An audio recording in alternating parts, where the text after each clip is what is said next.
ఇప్పుడే జీ5 app download చేయండి. చూడండి మీ ఫేవరెట్ టీవీ షోస్ ఎప్పుడైనా ఎక్కడైనా. ఇక హిప్ మొబిలిటీ లేదంటే ఫ్లెక్సిబిలిటీని పెంచే వ్యాయామాలు ఈ రోజు యోగాలో డాక్టర్ గారు చూపించబోతున్నారు. అవేంటో చూద్దాం. ఈ హిప్ మొబిలిటీ లేదంటే ఫ్లెక్సిబిలిటీ అసలు ఎందుకు పెంచుకోవాలి, అలాగే పెంచుకోవాలనుకుంటే గనక ఎలాంటి వ్యాయామాలు చేయాలో కూడా చూపిస్తారా? మన ఇళ్లలో కొన్ని రకాల కర్రలు కానీ పైపులు కానీ కొంచెం పందిర మంచాల కోళ్లు కానీ ఇట్లా ఎత్తుగా ఉంటాయి.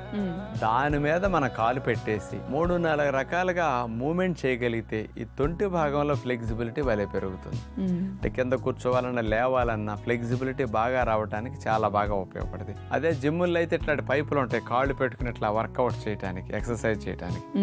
మన ఇంట్లో ఉన్న వాటిని ఇట్లా ఎత్తుగా ఉన్న వాటి మీద మనం కాలు పెట్టుకుని ఎట్లా చేయాలో చూడండి. తొంటి భాగంలో ఫ్లెక్సిబిలిటీని పెంచే హిప్ ఎక్సర్సైజెస్ ఎలా చేయాలో 2 రకాలు ఇప్పుడు చూడబోతున్నాం. మన ముందు ఏదన్నా కుర్చీ పెట్టుకుని మనం అట్లా స్ట్రైట్ గా నుంచోవాలి. ముందుగా ఎడమ కాలుని పైకి లేపి కుర్చీ పై భాగంలో అంచు మీద అట్లా వేసేస్తాం. కుడి మోకాలు బెండ్ అవ్వకుండా కుడి కాలు కూడా స్ట్రైట్ గా ఉండాలి అట్లా. ఆ తర్వాత ఎడమ పాదాన్ని పైకి కిందకి మూమెంట్ అట్లా చేస్తే కండరాలు నరాలు బాగా సాగతీయబడతాయి, ఫ్లెక్సిబిలిటీ బాగా వస్తుంది. తర్వాత నడుమును వంచి కుర్చీ పై భాగాన్ని చేతులతో అట్లా మనం పట్టుకుని మూతిని మోకాళ్ళు ముద్దు పెట్టుకోవడానికి అట్లా వంగటానికి ప్రయత్నం చేస్తాం. తర్వాత ఎడమ చేతిని కుర్చీ మీద అట్లా ఉంచుతాం, కుడి చేతిని పైకి లేపేసి కుడివైపు వెనక్కి తీసుకెళ్తాం. ఇట్లా 8-10 సార్లు చేస్తే కంటిన్యూస్ గా బాగుంటుంది.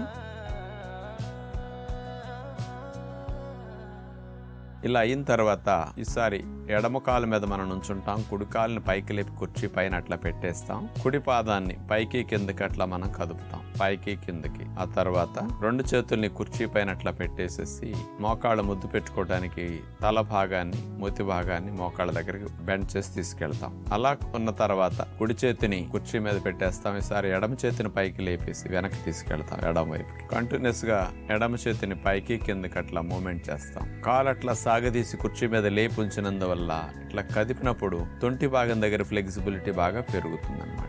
అందరూ ఉద్యోగ వ్యాపారాల వల్ల పైన కూర్చోవడం వల్ల తొంటి భాగంలో స్టిఫ్నెస్ బాగా వస్తుంది. ఆ స్టిఫ్నెస్ తగ్గడానికి ఇది బాగా ఉపయోగపడుతుంది. కింద కూర్చుని చేసినప్పుడు హిప్ మొబిలిటీ వచ్చేదానికంటే ఇప్పుడు కాలు ఇట్లా పెట్టి ఒక కాలు నేల మీద ఉంచి ఈ రకంగా చేయటం ద్వారా హిప్ లో మొబిలిటీ త్వరగా వస్తుంది, ఫ్లెక్సిబిలిటీ బాగా పెరుగుతుంది. కాబట్టి ఈ రకమైన వెరైటీని మీరు ఈసారి ట్రై చేయండి. ఈ రెడ్ క్యాబేజ్ లో ఎలాంటి పోషకాలు ఉంటాయో చెప్తారా? సహజంగా స్థూల పోషకాలు అయితే గ్రీన్ క్యాబేజీ రెడ్ క్యాబేజీ పెద్ద తేడా ఏముండవండి. కొన్ని కెమికల్ కాంపౌండ్స్ లోను సూక్ష్మ పోషకాల విలువల్లోనూ మాత్రం రెడ్ క్యాబేజీ గ్రీన్ క్యాబేజీ కంటే ఎక్కువ మొత్తంలో ఉన్నాయి స్పెషల్ గా అనేది సైంటిఫిక్ గా ఉంది. ఇక పోషకాల విషయానికి వస్తే 100 గ్రాముల రెడ్ క్యాబేజీ తీసుకుంటే 92 గ్రామ్స్ వాటర్ కంటెంటే ఉంటుంది. ఇందులో శక్తి 23 కిలో క్యాలరీలు, పిండి పదార్థాలు 3.5 గ్రాములు, మాంసకృతులు 1.5 గ్రాములు, పీచు పదార్థాలు 3 గ్రాములు.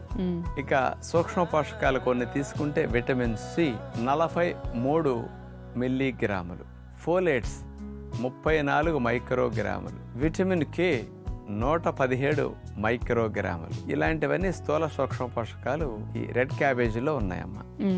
జీ5 యాప్ డౌన్లోడ్ చేసి అన్ని ఎపిసోడ్స్ పూర్తి ఉచితంగా చూడండి.